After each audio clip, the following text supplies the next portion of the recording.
시청자 여러분 안녕하십니까? 미니 인터뷰입니다. 오늘은 영등포구의회 정선희 의장 모시고 다양한 이야기들 나눠보도록 하겠습니다. 의장님 안녕하십니까? 네, 안녕하십니까? 네, 정말 오랜만에 스튜디오에 다시 모시게 됐는데요. 네. 먼저 시청자분들께 인사 부탁드립니다.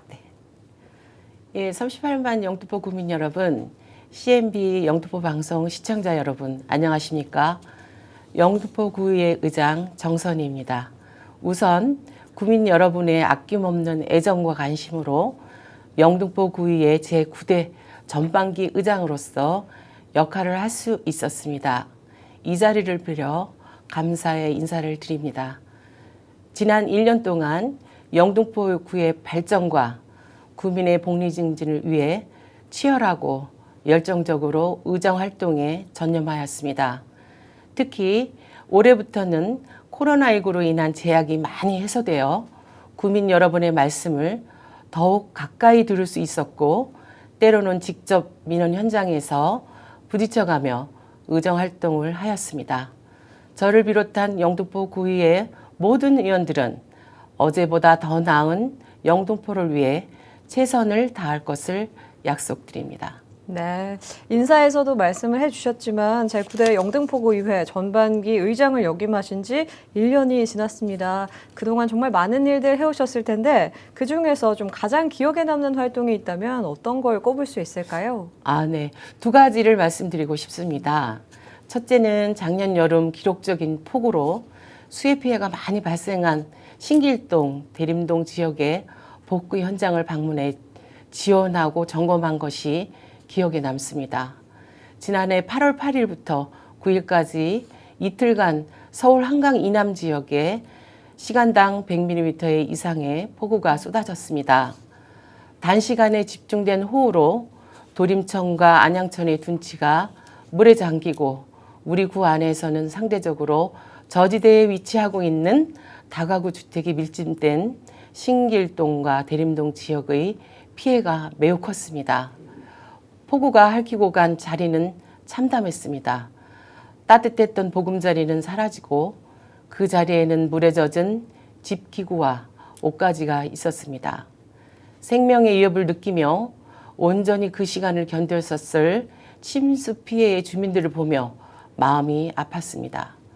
저를 포함한 모든 의원들 또 자원봉사들과 함께 피해 현장을 점검하고 복구 작업을 하며 매년 반복되는 이러한 피해를 방지하기 위해 체계적이고 촘촘한 안전대책 수립의 필요성에 대한 다시 한번 뼈저리게 느꼈습니다.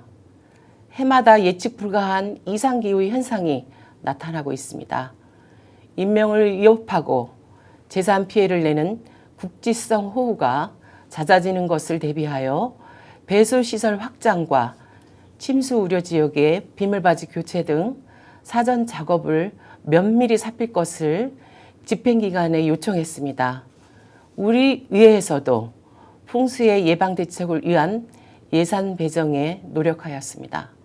앞으로 영등포구에서 재난으로 인한 이재민이 발생하지 않도록 철저히 살피도록 하겠습니다. 다음으로는 구민과 의회를 무시하는 최호공 구청장의 불통 행정에 항의하며 단식 투쟁을 한 것입니다. 이와 관련해서는 뒤에서 자세하게 말씀드리겠습니다. 네, 방금 언급을 좀 해주신 만큼 제2세종문화회관 이 건립 예정지와 관련해서 질문을 안 드릴 수가 없을 것 같습니다. 이와 관련해 구청장 불통 행정에 항의를 하고 단식 투쟁에 돌입해서 병원 후송까지 되셨었는데 그 과정을 좀 설명을 해주시죠. 네, 구청장은 취임 후에 구민을 대표하는 의회를 무시하고 독단적인 행정을 지속하였습니다. 의회와 공유해야 하는 행사 일정을 알리지 않아서 구의회에서는 이와 관련하여 시정사항을 여러 차례 요구하였지만 개선되지 않았습니다. 특히 우리 구에서 가장 사업 규모가 크고 관심이 집중되어 있는 제2세종문화회관 건립 부지와 관련된 일방적인 변경을 의회와는 한마디 상의 없이 서울시에 요청하였습니다. 이에 대해 우리 의회에서는 심각한 사항임을 인지하고 작년 제2차 정례회의 때 행정사무조사 특별위원회를 구성하여 현재까지 조사 중에 있습니다. 그런데 지난 5월 9일 화요일 저녁에 물레동 제2세종문화회관 부지에 가림막을 10일 새벽에 기습적으로 철거할 것이라는 소식을 동료위원에게 듣게 되었습니다. 영등포구청은 이와 관련한 사항을 구민을 대표하는 영등포구의회에 단 한 차례의 설명도 없이 철거 업체와 계약을 맺고 인적이 드문 새벽에 철거 작업을 완료하려 했습니다. 저를 포함한 민주당 의원들은 5월 10일 구청장과 면담을 요청하며 일방적인 행정이 아닌 상호 협의를 통한 쌍방향의 행정을 요구하였으나 전혀 받아들이지 않았고 구청장은 본인의 주장을 굽히지 않았습니다. 이에 의원들은 구청 본관 구청장실 앞에서 기자회견을 진행할 예정이었으나 구청 측에서는 청사 내에서는 기자회견을 할 수 없다는 입장을 고수하며 의원들과 기자들의 출입을 저지하였습니다. 이에 따라 의원들과 함께 구청 앞 광장으로 이동해 입장문을 발표하려 하였으나 본인의 의사와 전혀 관계없는 청년 공무원을 방패하기로 동원하여서 기자회견을 방해하였습니다. 의회는 38만 영등포 구민을 대표하는 대의기관으로서 소통을 바라는 우리 의회의 거듭된 두드림에도 영등포구청은 전혀 응답하지 않았고 5월 11일 저는 영등포구의회의 장으로서 최후의 수단인 단식을 선택하였습니다. 5월 14일 새벽 구청 앞에 천막을 설치하고 농성을 이어갔습니다. 그곳에 많은 구민들이 찾아와 주셨습니다. 영등포구청의 행태에 같이 분노해 주시는 분들이 계셨고 구민의 오랜 염원이 영등포구청에 꼭 전달될 수 있도록 한마음 한뜻으로 응원해 주시는 분들도 계셨습니다.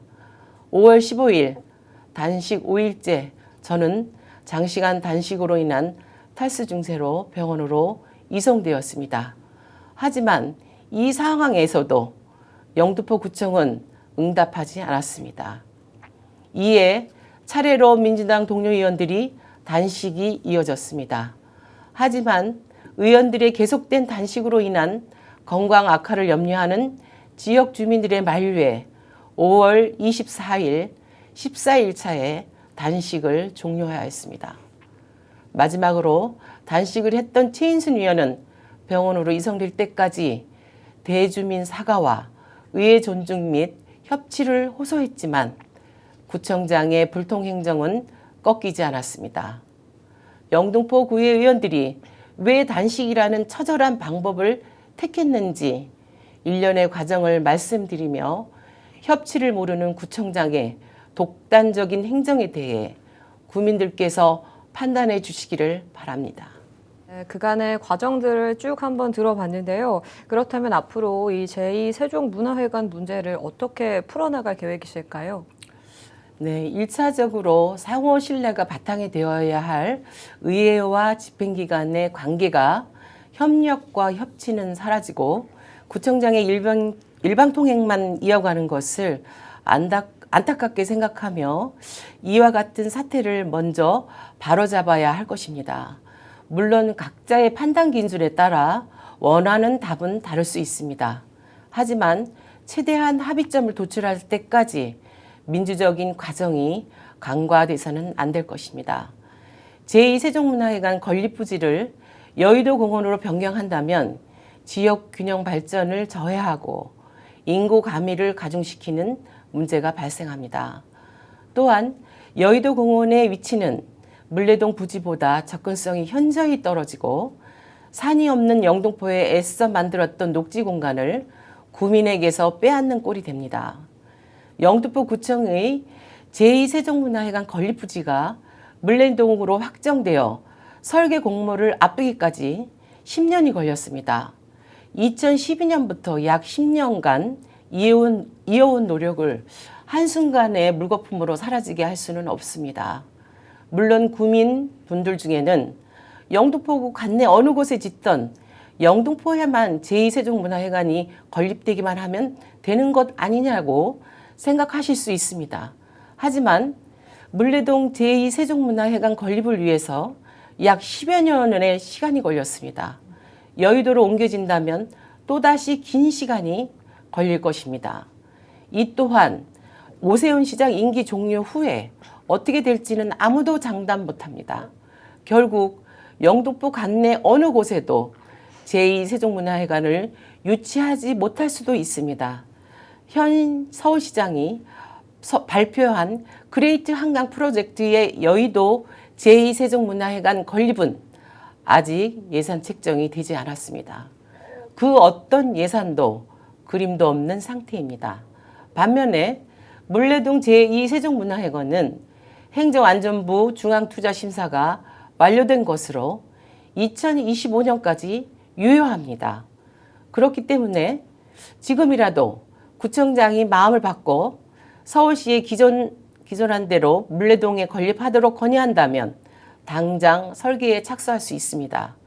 현재 물레동 제2세종문화회관 건립과 관련해 영등포 곳곳에서 구민의 목소리가 커지고 있습니다.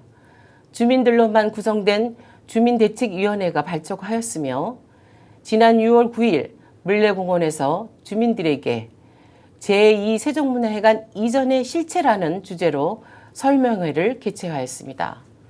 구청장은 더 이상 눈 가리고 길을 막는 행위로 구민들의 외침을 외면할 수 없을 것입니다. 구청장께서는 진정 무엇이 구민을 위한 것인지 생각해 주시기 바랍니다. 네, 모쪼록 해당 사항이 정말 원만하게 잘 해결이 되길 바라겠습니다. 이제 전반기 의장 임기가 1년 정도 남으셨는데 앞으로의 계획도 말씀을 해주시죠. 네. 이번 제9대 의회는 20대부터 70대까지 연령층이 다양하고 새로 등원하신 의원님들도 많았습니다. 그 사이에서 저는 의장으로서 1년 동안 한쪽으로 치우치지 않고 중심을 잡고자 부단히 노력을 하였습니다. 앞으로도 의원들 간의 화합과 소통으로 하나 되는 의회를 만들겠습니다. 물론 여야 정당이 나누어져 있지만 영등포 구민의 더 나은 삶을 위해서는 모두 한마음 한뜻 원팀으로 의정활동을 펼칠 것입니다. 때로는 집행기관을 견제하여 구민들의 다양한 목소리를 들어 한쪽으로 치우친 행정을 하지 않도록 바로잡고 때로는 집행기관과 합심하여 모두가 행복한 영등포를 위해 최선을 다하겠다 생각하겠습니다.